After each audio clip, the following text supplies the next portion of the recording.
Welcome to another episode of Live Life Courageously. Today's theme is courage through infertility.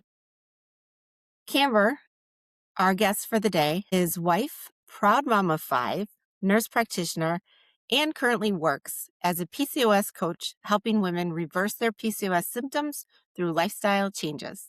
She has worked in healthcare for over 20 years and is passionate about seeing the person behind the patient and being the listening ear and compassionate heart that is so often missing in healthcare. She loves hiking and being active, reading to her kids, movie nights, playing the piano, and laughing.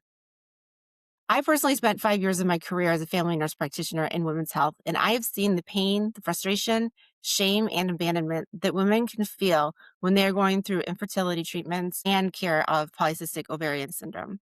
The cycle of hope and sadness cannot be compared with anything else. When I met Camber, I resonated with her story not personally, but as someone who is sensitive to the emotional and physical battle of others. Welcome to the show today, Camber. Thank you so much. I'm so happy to be here. Before we deep dive, can you tell us a little bit about who you are behind the bio? Sure. Like I said, I have 5 kids. One of them is an angel baby. I might talk about her in a little bit, but they are so much fun. And honestly, that's where a lot of my time goes. And that's partly why I made the switch to being a PCOS coach because I wanted better work-life balance. And also, I wanted more opportunity to really help women. And like I said, I love being active. I love being with my family. I love God. I love spending time praying and serving other people and stuff like that as well. That brings me a lot of joy. That's great. That's great. Now, you had your own experience with infertility, right? hmm And that dichotomy of a loving God and then infertility, that must have been something to navigate a bit. Can you walk us through that? Yes, in fact, that is so insightful of you because I think that that's something that a lot of women struggle with because you feel like wanting a child is such a beautiful thing. And family is such a beautiful part of God's purpose and plan for us. And so why would he deny me that when I want like something good? And not only that, but you see other women out there that are having children that they don't want or that they're mistreating or things like that. You see so many sad stories and it's like what on earth is going on here? So that's so insightful that you would bring that up. I personally found a lot of comfort in scripture because it's so interesting how many stories of infertility there are in the Bible. So you have Hannah, you have Rebecca, you have, of course, Sarah, you have Elizabeth. And so I was like, well, God loves them, like they're in the Bible, you know? And so maybe it's not like a punishment thing or something, but for each one of those women, he had such a beautiful purpose for them and such amazing like things came even out of their infertility. And so I think that that gave me a lot of comfort to kind of realize, hey, not only am I not the only person that's gone through this, but like good people have gone through this enough that like it's in the Bible. And God took those experiences and used them for good. So I actually found that really comforting. Yeah. I always think of the story of Sarah, right? I mean, because she tried to manipulate God, and I tried to do that like probably, I don't know, once or twice a month. And I can't imagine, I love that that story is in there because it shows the human side of women, like just want to have a baby, like take my maidservant, like let's Yeah, have this baby. yeah, And even though she tried to manipulate God, she didn't really, she showed her lack of faith in God. I think that in some ways that must be encouraging, right? yeah. And he's still like, he didn't like, I think God's so compassionate. Like he gets those human emotions and Hmm. he's still merciful, even though we are so weak and we make so many mistakes. And so I love that that story's in there. Like you see her weaknesses, but you also see God still having mercy on her and still Hmm. being like, hey, I can still work with you. I think Yeah. that's so, Well, he says in the Bible, right? I think I read it today, Second Corinthians, in your weaknesses I am strong. Yeah. So can you tell me a little bit about your coaching program that you do with women? yes, absolutely. So when I was going through infertility, we were diagnosed with what's called unexplained infertility. Basically, they do all the tests and there's no reason for it. which is like good and bad because it's not like sometimes women, it's kind of scary to go through the diagnostic process because you don't know what they're going to say. You're so scared that they're going to be like, you're never going to have children. And so that's a scary thing. But also, if there's no answers, there's no clear treatment. And so they're basically like, well, you can try all this stuff and it may or may not work because we don't know what's wrong. And so we were trying various things, medication and procedures and stuff. And I had a lot of friends that were also going through infertility. I think that you naturally reach out for support, and the majority of them had PCOS. And so seeing what they were going through, and they, even though they had a diagnosis, there's just not great there. It's kind of like here, why don't we launch you straight into heavy fertility treatments? And that's kind of like the option that they're given. Many of them were able to have children. I think that the majority of them were able to have children. I have one friend that has four. Both of them have four, actually, of the two main women that I'm thinking of, which is great. But just the amount of like options and just the lack of like support that they had and that I had, honestly, just made me feel like I feel like women need something better and need more support. And so after going through that, that really made me want to provide more options for women outside of just like, hey, here's birth control or here's really heavy duty fertility treatments, because there is so much that can be done through lifestyle to help you feel better, to even reverse your symptoms. And so I'm super passionate about that. I just love helping women feel their best and not only that, but like feel heard. So I Right. think that that's one of the huge gaps. And I've met so many amazing doctors. Like I had really kind, compassionate doctors, but they Uh-huh. also just don't have time. It's Right. like, here's 15 minutes. Like that's just all they have. And so even if you could find someone that's awesome, like they just don't have the resources or time to really get into it and give you the support that you need. Right. I like that you are like compassionate for the patient behind the condition, right? Yeah. Can we rewind a little bit though? And for our listeners who don't know what PCOS is, can you kind of give us a bird's eye view? Of course, yeah, thank you. It's called polycystic ovary syndrome, and it's a syndrome. So it affects the way that your body metabolizes and uses hormones, and it also affects your metabolism in general. And so it's not just one system that's affected. Your ovaries are not producing the hormones that they should be. You usually get an abnormal amount of male hormones and then a lower amount of female hormone. And so for women with PCOS, because of that hormone imbalance, then they aren't able to ovulate and they're not able to get eggs to mature correctly. And not only that, but they also have this metabolic piece where they're insulin resistant. Sometimes their adrenals are involved and they're pumping out too many stress hormones. And so it really affects the whole body. It has a huge impact on quality of life. And of course, on infertility, because if you're not ovulating, you can't get pregnant without changing something. So, yeah, great question. Yeah, and you mentioned the adrenals. That's the organ right on the kidneys, right? Mhm. Your adrenals produce your stress hormones and other hormones as well.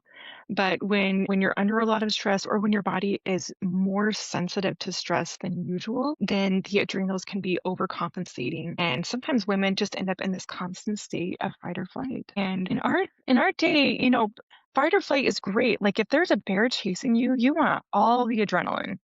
And your body is like, let's get you away from the bear. So you've got elevated heart rate, you get all this energy to your body. But what your body also does in fight or flight is it's like, well, this isn't the time to reproduce because we're running from the bear. So, so your digestion shuts down, and a lot of times your reproductive system shuts down. And so today, when we have so much stress, the fight or flight thing is like, well, it's like not there's not a bear. It's like this guy at work that is so mean to you all the time. Or you're trying to do so many things because you're a mom and you're trying to work full time and keep the household going and do the laundry and just like manage all the things. You're in this constant state of fight or flight and you never get out of it. And so your body is still like, there's a bear, but there's not a bear that you can run away from and then be done. It's this constant threat that is shutting down and affecting your body in so many ways. So it's Now, I so imagine that interesting. that constant fight or flight, that must start at some point to cause an inflammation cascade, right, in your body? Yeah, absolutely. It does, yes. And so you see how many women today are struggling with autoimmune diseases, with bloating, or just like vague abdominal pain, fibromyalgia. MS. Like we have so many diseases now that we're struggling with, and a lot of them didn't used to be such an issue in the past. And a lot of it does come down to that inflammation cascade. Mental health is also hugely affected by inflammation and by these systems that I'm talking about. And so I'm sure that there are women listening to this that are struggling with mental health. It's so common. And I just want to validate you that you are not weak and you are not a bad person for having those symptoms. A lot of times there's physical things going on that are causing that, and you don't need to beat yourself up for having those, for having, I love that you said that. It is like a chemistry project going on in your body constantly, and you are not to blame for the chemistry that is involved in that at all. We yeah, have system-wide issues with in medicine where you can feel abandoned by your doctor even if they're not listening to your symptoms. And you can feel, abandoned by your spouse if, you want to get pregnant and you're not able to. And I can't even imagine someone must feel such shame and guilt. No, I yeah. just can't even imagine that. And I like that your program was talking about mind your mind, mind your stress, and mind your purpose. Can you tell me a little bit more about that? So yes, it really I take like a very holistic approach to treating women with PCOS, and so um, it's about learning how to manage stress in healthy ways. It's Mhm. about learning how to eat so that you're supporting your body, nourishing your body, and not working against your body. So it's not about feeling guilt, it's not about deprivation, it's about really thinking of food as nourishment and about fuel, not about something evil that like you're bad for eating. You're supposed to eat food. And then also learning how to manage your mindset. So minding your mind, seeing yourself as a worthy person outside of fertility. Your identity isn't tied to the way that your body looks. Your identity isn't tied to your ability to have children or anything like that. You have an inherent worth. You can go out there in the world and you can do beautiful things. You can serve people. You can be a friend. You can show kindness. You can do all of that regardless of what's going on with your body. And so kind of seeing that as that's where your worth comes from, and as your identity as like this beloved child of God, not as I'm only worthwhile if I have a child or I'm only worthwhile if I'm a size 0 or whatever. We have these constant messages bombarding us about how we should look and what we should be able to do and things like that for our worth, and it is so much deeper and more rich than that. So I'm really big on encouraging women to see that as well. What would you say is like probably a couple of the top things, or maybe one of the top things that we eat that is not good for us when we are, striving for like a good, healthy environment to get pregnant? That's a great question. Probably the number one thing is just processed foods. So the more processed your food is, studies have shown that that affects inflammation in your body. It affects how hungry you are because foods are engineered to make you want to eat more. And it affects how Really? quickly your food is metabolized, and it affects your cravings. It affects so many things in your body. And so when you make a switch, they've even done studies that have shown that when people are eating the same number of calories, but some people are getting their calories from ultra processed foods and some are getting their calories from whole foods. Even if the calories are the same, people eating the ultra processed foods will gain more weight. And that's because of the effect on how your body metabolizes it and the gut bacteria that are breaking it down and all those kinds of things. And so it's so fascinating to see that. And I'm not the kind of person that's like, you can never eat sugar, you can never eat a brownie, you can never eat ice cream. Like, yeah, you can eat those things, but the bulk of your diet should be the foods that like where you're always meant to eat, like fruits and vegetables, whole grains, healthy meats, and things like that.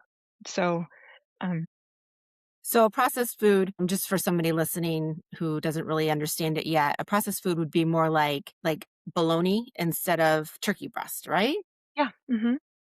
You look at the ingredient list and not all ingredients that are hard to pronounce are going to be like bad for you. I mean, some like vitamins have like unpronounceable names. So, but think about like how many steps, how much does this look like this food looked in nature? So if you get like a bag of Cheetos, and Cheetos are delicious. I'm not saying that like anybody that's ever eaten Cheetos should feel guilty. Please don't. And they make gluten-free Cheetos now too, which is great for me. Yes, don't feel that way. But you look at a bag of Cheetos and it's like, what is that?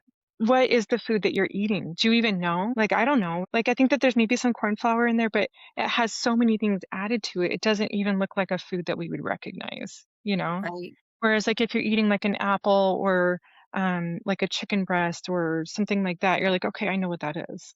Does that make sense? And so, Makes total sense. Thank you so much. Like, nobody's really ever explained it to me that way before, but I think that that's the easiest way to explain it. yeah. Uh, So, like how I many, that's if you can fill up on the whole foods. And then, yeah, like sometimes when I'm out like with my kids or whatever, or like I'm at a barbecue and they have Cheetos and that's like all there is, it's like, yeah, I'll eat the Cheetos. Like it's okay. But most of my food is going to be like fruits, vegetables, meats, whole grains, things like that. And so just focusing on that, having that be the majority makes such a difference in your health. yeah. And how about activity level and fertility? Do you think there's an impact on that? There is. And so there's some nuance there. So sometimes absolutely being active and having exercise improves fertility. And one of the reasons why is because one of the biggest drivers for PCOS is insulin resistance. And I could talk for a long time about that, but just kind of like basically, when there's a lot of insulin in your body uses insulin to get sugar into the cells. And when there's a lot of insulin in your body, sometimes when it's there for too long, your cells start to kind of ignore it. It's kind of like when you walk into a room and there's a candle burning, you smell the candle right away, right? But Hmm. then after 10, 15 minutes, you don't smell that candle anymore. You have to go out of the room and come back in to smell the candle again. And so when your cells are constantly bathed with insulin all the time, they start just ignoring it. And Oh, your pancreas has to put out more and more insulin to get the cells to listen to it because they're ignoring it. And so you might have totally normal glucose levels, but your pancreas is like working on overdrive trying to get insulin out there. And high insulin triggers the ovaries to produce more testosterone, and it also affects inflammation and a number of things in the body that throw off your hormone levels and things like that. So hopefully I'm trying to keep that like very simple and high level, but yeah. that is a huge driver for PCOS. There are other things that can drive it, but that's the most important and most common one. And so when you are exercising, exercise is so cool because what it does is it's like the back door for glucose. So usually glucose gets in your cells through the front door, which is with insulin. Insulin like knocks on the door and the cells open it up and let glucose in. But exercise is kind of like the back door. And so they can get into the cells without any insulin at all. So when you are exercising, that lowers insulin resistance. It improves so many things in your body. It lowers stress levels.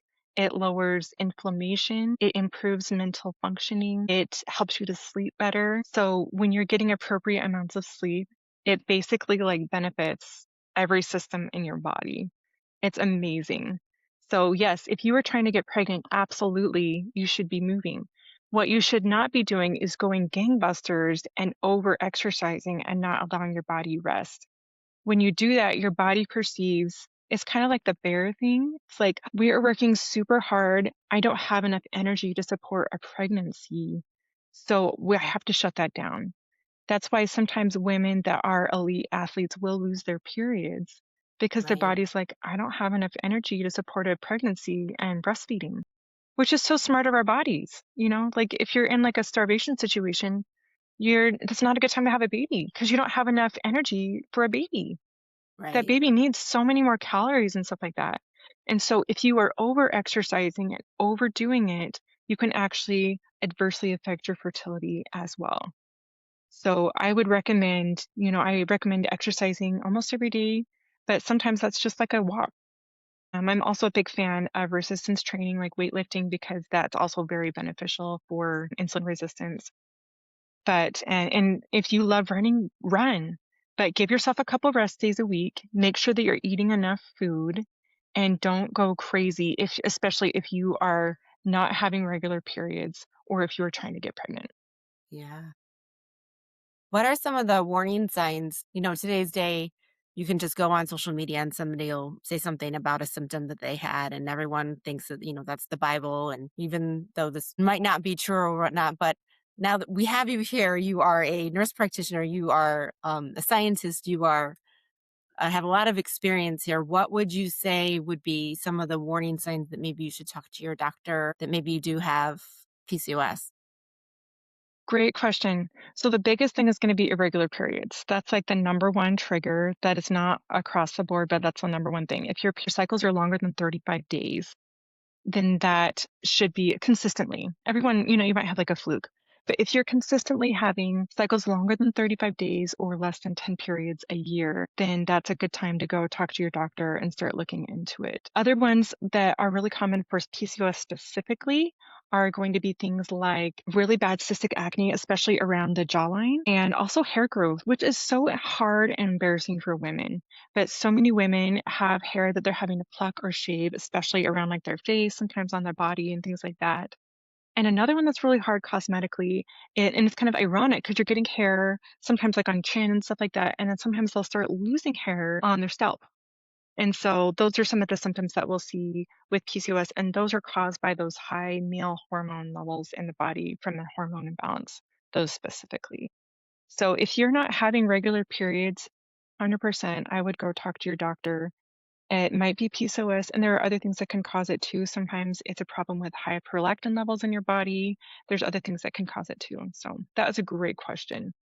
Now, for our listeners who don't know, what is day one of a cycle? What do we call day one if we're looking for a 35-day cycle or something like that? Yeah, thank you.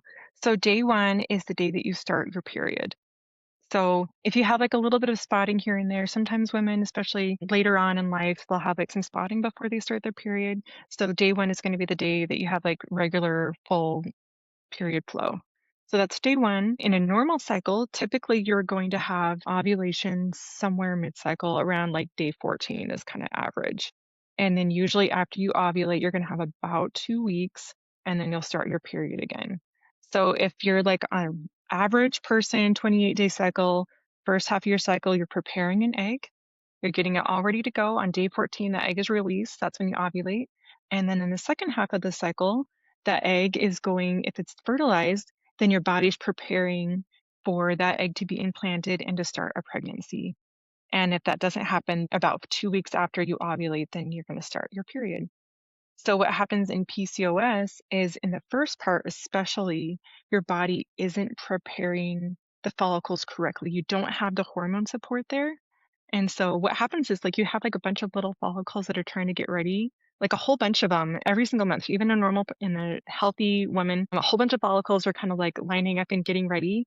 And then it's kind of like the biggest and strongest one gets elected and it will grow to maturity and become like a fully developed follicle. And then that will release an egg. And so in So the PCOS, you get a follicles whole are like the pre-eggs? Yes, uh-huh, yeah, great. And they're little guys on the ultrasound. And in PCOS, because you don't have that hormone support there, none of them are able to get to the finish line and actually turn into like a fully developed egg that can be released. And so the reason it's called polycystic ovary syndrome is that on ultrasound, you'll see all these little, they call it like a string of pearls. You see all these little follicles that are trying to turn into an egg, and they can't get there because the hormones aren't in the right balance to mature them. And so they just accumulate there and they have nowhere to go and they can't turn into an egg. And It's kind so of that's sad. why you get these long cycles because you don't get that ovulation and then the egg just can't go anywhere or the follicles just can't go anywhere. Nobody's voted for class president that day. Yes, yes, exactly. I love that. Like I feel like when you're talking before, like the strongest one gets to, go. I feel like I Yes, saw like all these eggs like cheering on all these follicles, yes, like go, go, go. yes. My mind, active imagination, sorry. I, I love it. But you were But so sometimes when vividly you talking explain it in about a them, I could different see it in my way, head. when you explain it in a different way, sometimes it makes it easier for people to understand. So I love Yeah. it. I'm all about the Yeah, that's analogies. great. Oh my gosh. Yeah. Tell me a little bit about your journey, you realizing that you were not having a child, and you didn't know why. You're leaning into scripture. You have this long infertility battle. What kind of daily habits did you develop that kind of like let you settle into your identity being child of God and not somebody who's just supposed to have a kid? Like you don't can you walk me through that a little bit? Yeah, that's another great question. And before I even get into that, I just want to quickly, if anybody's listening that is struggling with infertility, I want to just validate really quickly that it's okay, like if you are struggling, like it's okay if you are having feelings of grief or pain or sadness, that is 100% okay and that's normal. And you are on a journey, and finding peace with it is going to look different for everybody. And so, especially like that like grief of like you go to the like every month when you start your period or however often that happens for you, like that's like a grieving period, and it's quiet and people don't know about it and you feel lonely. And so I just want to validate that, like, I see you, like I've been there, I know what that feels like, and it is hard. And especially where it's like not something that's obvious, like if you break your leg everybody knows about it and they're like, can I bring you dinner, and like let me get the door for you, stuff like that. When you're going through infertility, it's so invisible and so hard. And so if you're going through that, if that is part of your story, I just want you to know that like it's okay if you are feeling angry. It's okay if you're feeling sad. It's okay if you feel super lonely. Like, those are things that it's okay to have those emotions and even sit with those. It doesn't mean that you are a bad person or that you're weak or anything like that. You are going through a grieving process, and sometimes that grieving process is cyclical. It's like every single month, and that's hard. And so I see that, and I've been there, and it's hard. So some things that helped me, I had always like wanted to be a mom. Like I kind of just like saw myself as that, and so career wasn't like a big thing for me. And that's going to look different for every woman, like what they wanted. But at the time, I was working at the hospital as a nurse, and so it did help me a lot to see people outside of myself. And so, and especially like nursing is so great because you're like in a helping profession. And Hmm. so I was having really beautiful, really meaningful interactions with my patients because they were going through the hardest time of their life, a lot of them. Some of my patients had cancer. Some of them were in just incredibly ill, and some of them had ongoing health problems. And so they would come back to the hospital again and again and again. And so I had such beautiful experiences working with them and helping them. And it was also really helpful to see how other people dealt with trials, to see like, I am grieving and I'm hurting here, but I'm not the only one that's going through hard stuff. And lots of people are going through hard stuff in their lives. And I think kind of recognizing that that is part of life, part of mortality, helps give me a little bit of comfort. Hey, God isn't picking on me, because everybody goes through stuff, and that is part of life, and it has nothing to do with how much God loves us or how valuable we are to him or to other people or things like that. Completely separate.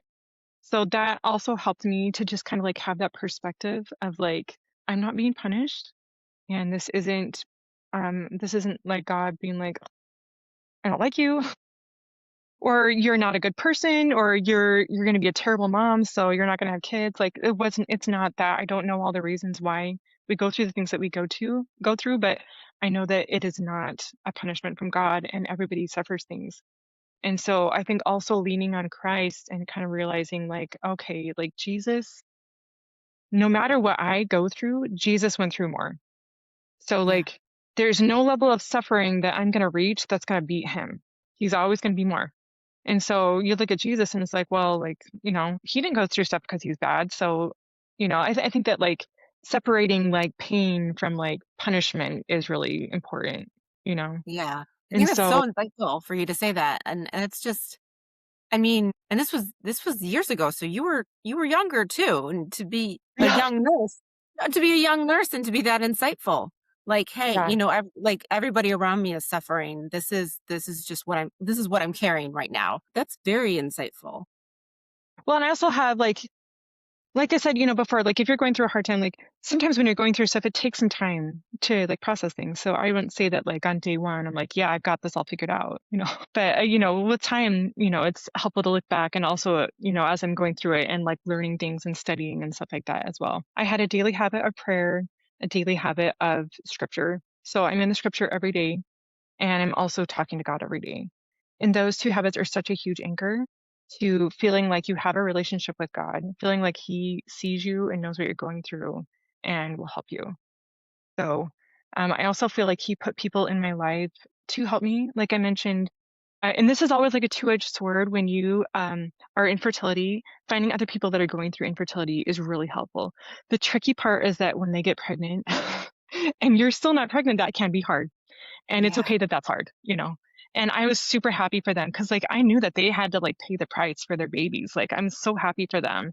But it is also sad to see, like, oh, this is working for them and it's still not working for me. That can be really hard, and that's okay that that's hard. But I do feel like God put people in my path to help me, because I really feel like God answers our prayers not always just through, like, direct, like, him to me, like, thoughts or Holy Spirit or things like that, but also through people. I think that God really answers our prayers through people. And so meeting people that were able to, like, help me have a good perspective or help strengthen me or build me up was also huge too. Yes. I believe that he does. He brings people into your life to help fill you up. And when you're sensitive to that, you can really lean on those people. I think that's really, really strong. I think um just like Jesus used his disciples to roll away the stone for Lazarus. And Jesus could have done it, but he used other people to do it. And I think that it's a big I always think of that story there when I think of other people helping people. Like even Jesus had his disciples help him in this task. I mean, he knew he was Yeah, going to I raise love Lazarus. that. Yeah. He knew he was going to raise Lazarus from the dead, but he wanted somebody else to roll the stone away for whatever reason. I mean, if not just to be an example that we're supposed to be able to ask other people for help. So Yeah. I love that you found those people you could lean into during that time. Yeah, that was helpful. And I love that that's such a cool insight that you had, about the yeah, I love that. Or like him having Simon carry the crops for him, like Yeah. there's a lot of instances where he's or with the women at the well, he asked the women to get him some water, just so many little things that he does where he is allowing people to serve him or asking that. I think that that's very instructive. Yeah. Yeah. Yeah, I don't know that I can take credit for that Lazarus thing. I think I heard it from somebody else when I was a child, but it just stuck with me. Yeah. No, I love it. I love it. Yeah, yeah. Wow, what a journey. Oh my goodness. Yeah. Yeah, So but so sorry, you can no, go ahead. I was gonna say, so I have, like I mentioned, I have 5 kids now. One of them passed away, and that's kind of like its own story, as a baby. But I look now and I'm like, I have as many kids as the fertile people. After years, I mean, we really thought we would never have kids. Like at one point, we started looking into adoption. We really thought like this is just not in the cards for us. Like we have tried so many things, it's not working out. And now we have these amazing kids. And one of the things that I really feel like I gained through the experience is that I have this appreciation for my children that I don't know that I would have had if I hadn't had to go through so much stuff for them. I am like a very, I get overwhelmed very easily. My kids are all very passionate, very high strung kids, and they just take a lot.